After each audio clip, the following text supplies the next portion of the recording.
वक्ता के तौर पर भाई अरुणेश शुक्ल को आमंत्रित करना चाहूँगा। अरुणेश युवा आलोचक हैं, कथा आलोचना में उनकी गहरी रुचि है। फिलहाल वे रविन्द्रनाथ टैगोर विश्वविद्यालय भोपाल से जुड़े हुए हैं, वहाँ वो सहायक प्राध्यापक हैं। मैं बड़े आदर के साथ भाई अरुणेश शुक्ल को आमंत्रित करता हूँ।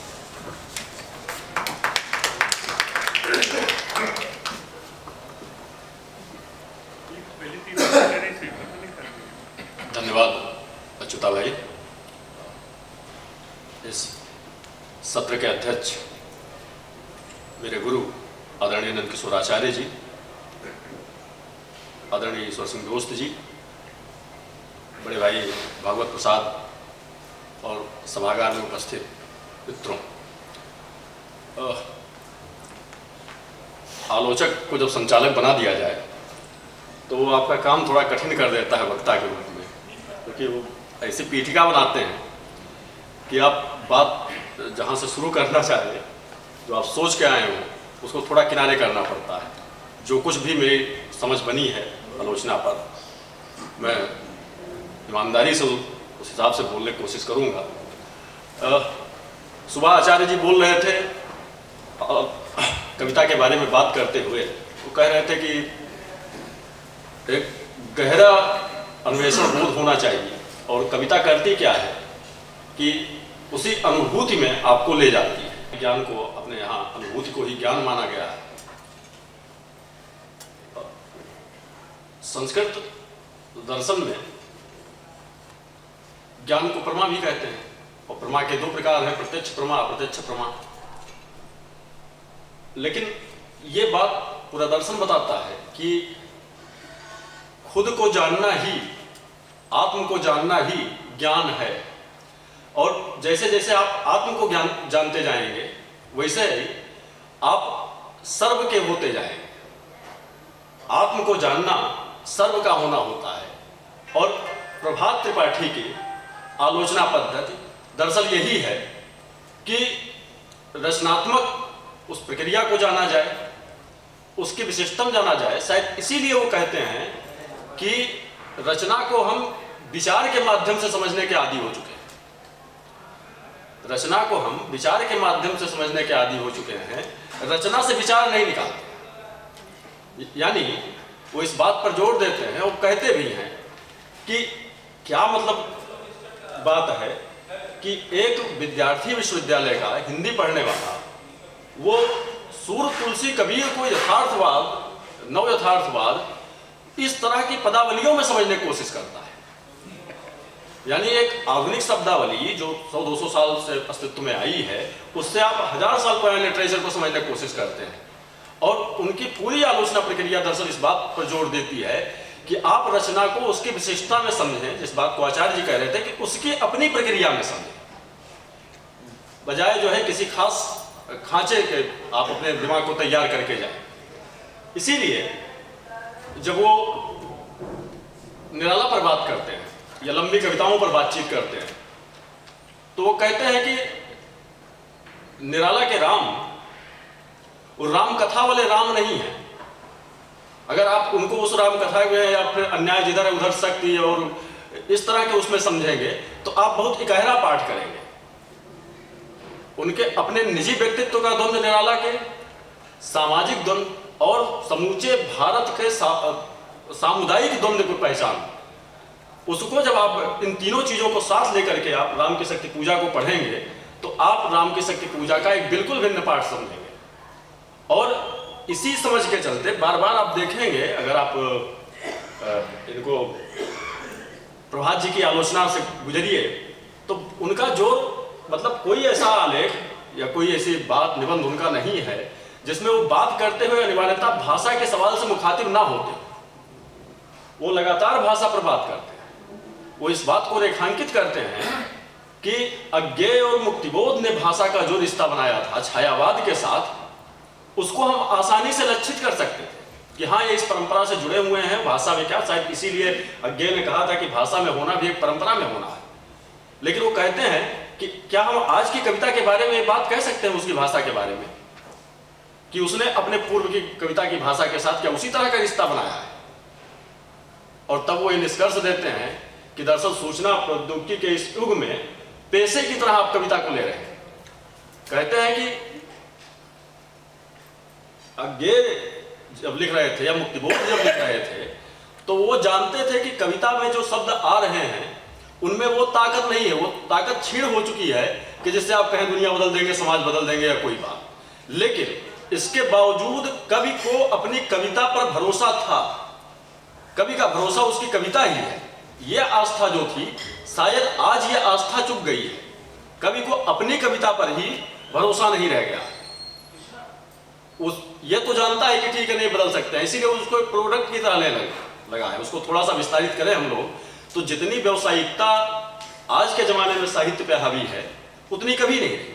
आज लिखने वाला लेखक पहले ये सोचता है कि हमको मान लिया ये ऑडियो चैनल कितना पैसा दे देगा या हम इससे कितना कमा लेंगे, हमारा टारगेट ऑडियंस क्या है।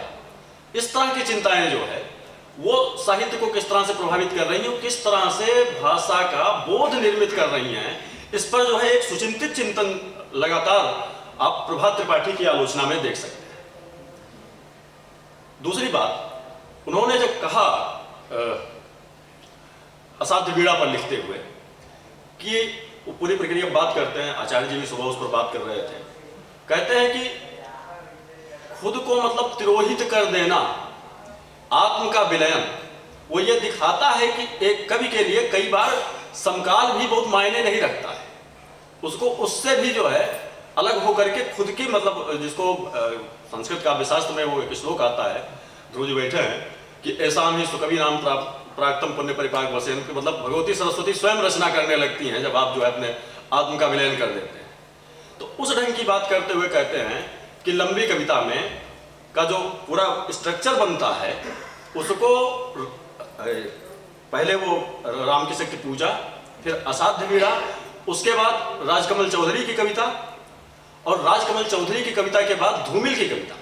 और धूमिल की कविता पर टिप्पणी करते हुए कहते हैं कि सामान्यकृत निष्कर्षों को जो है ये कविता कई बार जब बात करते हैं तो ज़्यादा राजनैतिक होते हुए तो कविता कमजोर होती जाती है, वो उसमें जो है इंटेंसिटी नहीं रह जाती है। दरअसल सामने बसंत भाई बैठे, मुझे इधर देख के बोलना पड़ेगा, वो कवि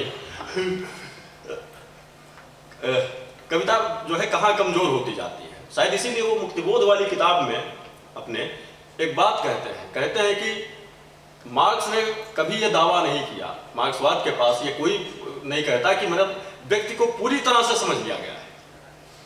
पूरी तरह से आप किसी भी चीज को नहीं समझ सकते हैं, और शायद इसीलिए भारतीय दार्शनिक इस पर बात करते हैं कि गणित के संदर्भ में कि आप संख्या की बात करते हैं कि इतनी संख्या में, लेकिन जैसे आप कहते हैं अनंत है, तो अनंत है यानी कुछ जो है वो आपकी पहुंच से बाहर है। और जब आप अनंत का होना स्वीकार कर लेते हैं तो आप एक लिमिटेशन भी स्वीकार करते हैं। तो कहते हैं कि मुक्तिबोध इसीलिए बड़े कवि हैं क्योंकि मुक्तिबोध अपने सामाजिक संदर्भों से, वर्गीय सीमाओं से, हर चीज से टकराने का जद्दोजहद करने का मादा रखते हैं। वो किसी को कोट करते हैं, मैं नाम थोड़ा मिस कर रहा हूं, उसमें वो कहते हैं कि उन्होंने कहा था कि भारतीय बुद्धिजीवी दरअसल इसी जगह फेल हो जाते हैं क्योंकि वो सिद्धांत के स्तर पर तो बातचीत कर लेते हैं कि ये होना चाहिए, ये होना चाहिए, ये होना चाहिए, लेकिन आचरण के स्तर पर वो इस जगह पर लैग करते हैं, वो आचरण में वो चीज ला नहीं पाते हैं। मुक्तिबोध के यहाँ वो अपनी किताब में दिखाते हैं कि मुक्तिबोध दरअसल अपने आचरण में भी उन चीजों को, उस द्वंद्व को कैसे लेकर के आए। कविता उनकी क्या बोलती है और अपने चिंतन में वो किस तरह की पूरी विस्तृत बातचीत है, वो किताब में पूरी मतलब बहुत शानदार किताब है जिससे हम लोगों ने काफी कुछ सीखा है। लेकिन कहने का आशय यह है कि जब एक रचनाकार जो कि खुद एक अच्छा कवि हो, उपन्यासकार हो, वो जब टेक्स्ट की आलोचना कर रहा होता है तो किन किन संदर्भों को देखने की कोशिश करता है। जैसे अभय कुमार दुबे पर भी उन्होंने एक जगह लिखा है कि अभय कुमार दुबे जब बात करते हैं तो दरअसल वो असवर्णवाद मतलब और लिबरल हिंदुत्व में जो एक हायरार्की बनी हुई है और जो एक ऐक्य है उस तरह का कि किस तरह से हिंदुत्व वाले मूल्य भी प्रतिष्ठित हैं, उन पर जो है बातचीत नहीं कर रहे हैं।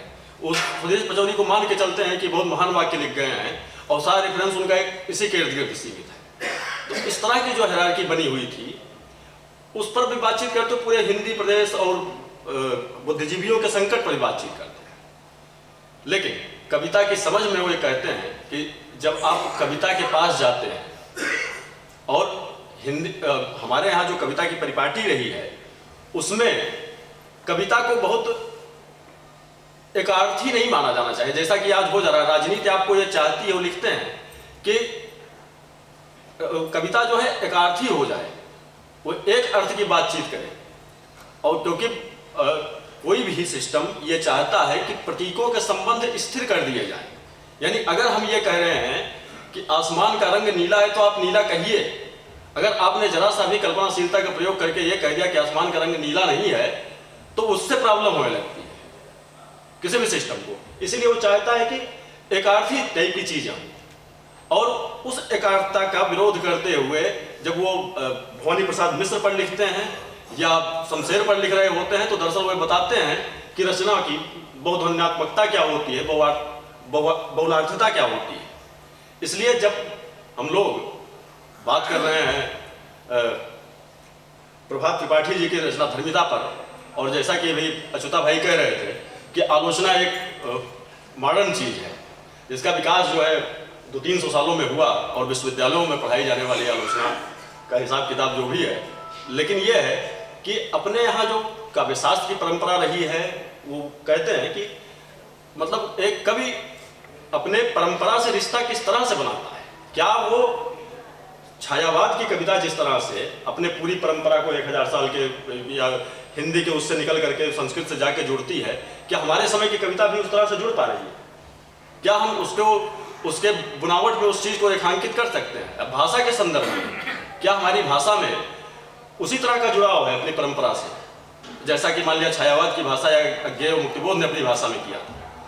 इस तमाम तरह की चीजों पर दरअसल एक बहुत अच्छी बात यह है त्रिपाठी जी की आलोचना में कि वो मूल्य निर्णय नहीं देते, कि वो मतलब ब्लैक एंड व्हाइट की शक्ल में नहीं देखते कि ये अच्छा है ये बुरा है, जहां सहमत वहां सहमत, जहां सहमत वहां असहमति। लेकिन ये जल्दबाजी नहीं है कि इनको तत्काल खारिज कर दे। सुबह भी ये बात कही जा रही थी। तो आलोचना का काम मूल्य निर्णय देना नहीं है। आलोचना का काम, जैसे वो शाही कहते थे, मान लिया उस ट्यून पे आपको छोड़ना है या उस टेक्स्ट को आपके सामने खोलना है जहां से और ज्यादा अर्थ के लिए स्पेस आप बना सकें, उस पर और ज्यादा बहस आमंत्रित कर सकें। प्रभात त्रिपाठी जी की आलोचनाएं करती है, जितना कुछ मैंने समझा है उन्हें कुछ बोलने की कोशिश की। बहुत बहुत धन्यवाद।